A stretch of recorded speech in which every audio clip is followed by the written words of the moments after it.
la première chose à mettre quand notre patient n'a pas une saturation suffisante ou qu'on n'est pas content de la gazo, c'est les lunettes.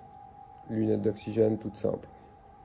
Alors les lunettes, elles ont une forme, elles ont des petits crochets et en fait, ça se met comme ça dans les narines et pas comme ça.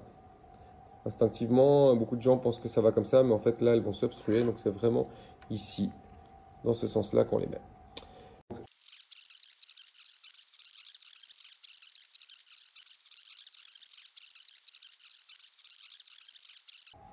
Donc on considère qu'avec 1 litre d'oxygène, on est passé de 21 à 24%. Puis après, par litre, on va ajouter 4%. Ce qui fait que quand on est à 6 litres d'oxygène de débit aux lunettes, qui est le maximum qu'on administre sur les lunettes, on est à 44% des FiO2 théoriques. Ceci dit, on peut aussi mettre 0,5, voire même quelques bulles des fois quand on est en fin de sevrage ou qu'on considère que le patient n'a pas besoin d'1 litre. Voilà pour les lunettes.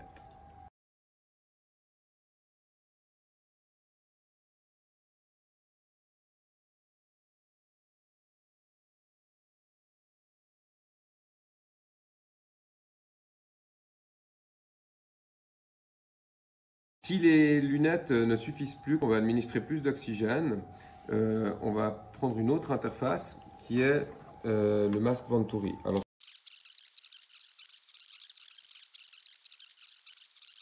ici, donc, il y a 2 bagues. Quand vous ouvrez votre paquet, la bague verte, c'est pour une FiO2 moins importante et la bague blanche pour une FiO2 plus importante. Donc, la bague verte, c'est rare qu'on l'utilise puisqu'en général, justement, on veut augmenter la FiO2. Ceci dit, on pourrait vouloir l'utiliser parce qu'on veut une FiO2 plus précise qu'aux lunettes, parce qu'on veut monitorer vraiment des gazos de manière précise. Mais en général, si on a besoin du masque Venturi, on va plutôt prendre la bague blanche. Et alors, la bague blanche, en fait, ici on a un côté vert pour la bague verte, ici un côté blanc qui est un petit peu effacé ici, mais pour la bague blanche. Donc on vient mettre notre marqueur du côté où on a la couleur, en l'occurrence blanche, qu'on devine encore un petit peu ici. Mais on voit bien par rapport à l'autre côté qu'il y a de la peinture. Et puis ensuite, on va mettre le marqueur sur la FiO2 souhaitée. Donc 35%, 40% ou 50%. Et à ce niveau-là, on va avoir à côté de la FiO2 indiquée, on va avoir en fait un chiffre qui est le litrage par minute. Donc le débit d'oxygène qu'on va devoir mettre. Donc là, on voit que pour 50%, on va devoir administrer 15 litres.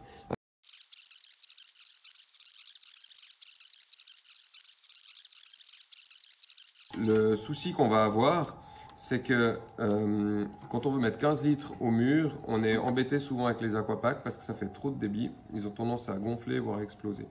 Donc là, il y a 2 solutions pratiques, on va dire, pour régler ce problème. Si vous avez juste l'aquapack en chambre, vous allez devoir ouvrir un petit peu ici. En fait, il faut couper le plastique, donc c'est pas évident et ça gicle un peu. Voilà. Et du coup, ça ouvre un peu le diamètre et en principe, il n'explose plus. Donc, solution pratico-pratique, mais qui marche très bien. Et si vous avez des embouts comme ça dans le matériel en chambre, c'est encore mieux. Vous allez simplement complètement enlever l'aquapack et puis venir remplacer en fait l'aquapack par cette pièce directement sur le débitmètre mural. Et puis là, vous n'aurez plus de problème avec les surpressions. Si maintenant mon patient il va mieux et que je veux diminuer la FiO2 sur mon masque Venturi, ben simplement je vais par exemple dire ok, je descends à 40%. Tac, et puis je vais ajuster le litrage en fonction. Donc là, je vais diminuer, je vais venir à 12 litres.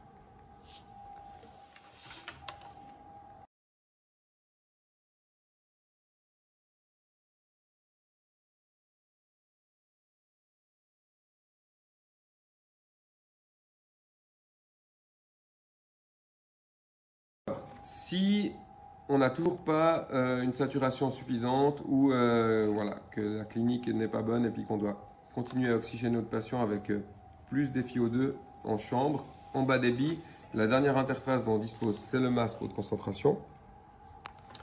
Alors, le masque haute concentration, en fait, c'est important de bien comprendre son principe. Donc, je vais le mettre sur l'oxygène, en l'occurrence une bouteille, mais dans les chambres, l'oxygène mural. Et puis, en fait, on va vraiment mettre ici un débit qui sera minimum de 12 litres. Mais si on est sur un aquapack et que ça tient 15 litres, l'idée c'est d'avoir un débit qui soit toujours suffisant pour que en fait, la réserve d'oxygène, donc le sac qu'on a ici, se remplisse. Il a été froissé un petit peu, il met un petit moment à se remplir, mais c'est souvent comme ça dans les tiroirs. Voilà. Et en fait, à partir de là, à partir du moment où on a une réserve d'oxygène dans la poche, quand le patient va avoir son masque sur lui, ce qui va se passer, c'est qu'au moment où il va inspirer, ça va créer plutôt une dépression à l'intérieur de son masque, même si ce n'est pas un masque étanche. Donc les petites membranes qu'on a ici sur les côtés, elles vont plutôt se plaquer. Et puis cette membrane qu'on a ici, elle va plutôt se soulever, ce qui fait qu'il va respirer le gaz qui est contenu dans la réserve. Donc de l'oxygène à 100%. Ce ne sera pas un masque à 100% parce qu'il y aura un petit peu des entrées d'air sur le côté du masque, mais une FiO2 vraiment importante, plutôt dans les 90%.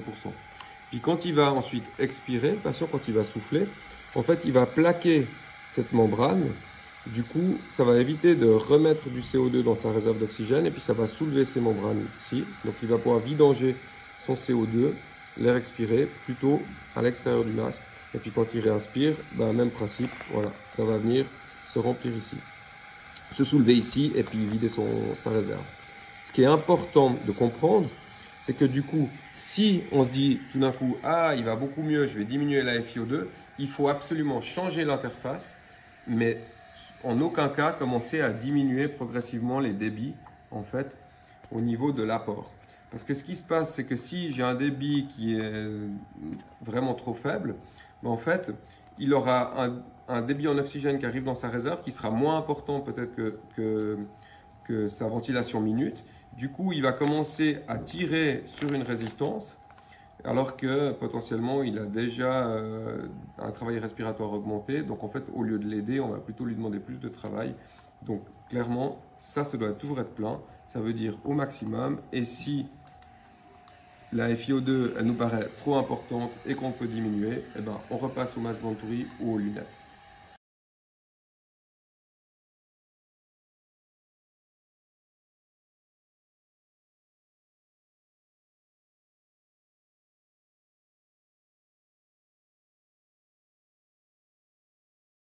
Juste un mot sur l'aquapack, enfin sur l'humidification de l'oxygène, puisque avant j'ai dit avec le masque haute concentration ou avec le masque Venturi, si on a des débits importants, on peut le court-circuiter complètement, par exemple avec une pièce comme ça.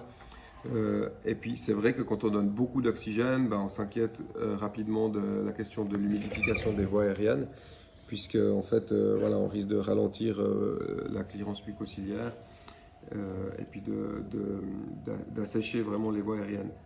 L'aquapack, ce qu'il faut savoir, c'est que dans le meilleur des cas, ça augmente le confort au niveau des voies aériennes supérieures, mais vu la surface d'échange et aussi le fait que le gaz sort froid et qu'à partir du moment où un gaz est froid, il ne pourra pas contenir plus que tant d'humidité, de toute façon, il n'humidifiera pas de manière efficace une grande quantité d'oxygène. Ça veut dire que c'est pas très grave de le court-circuiter transitoirement, déjà, premièrement, mais ça veut aussi dire que si on utilise un masque haute concentration, donc on donne vraiment beaucoup de gaz mural froid et sec, il faut être conscient que c'est une solution transitoire, c'est un masque entre guillemets d'urgence, et puis qu'au bout de quelques heures, on aura tendance vraiment à sécher les voies aériennes de nos patients. Donc soit c'est un patient qui peut aller en soins intensifs et puis qui peut avoir de l'oxygène réchauffé, humidifié en haut débit, soit ça veut dire qu'il faut partir sur une autre attitude thérapeutique et probablement que beaucoup d'oxygène n'est pas la solution.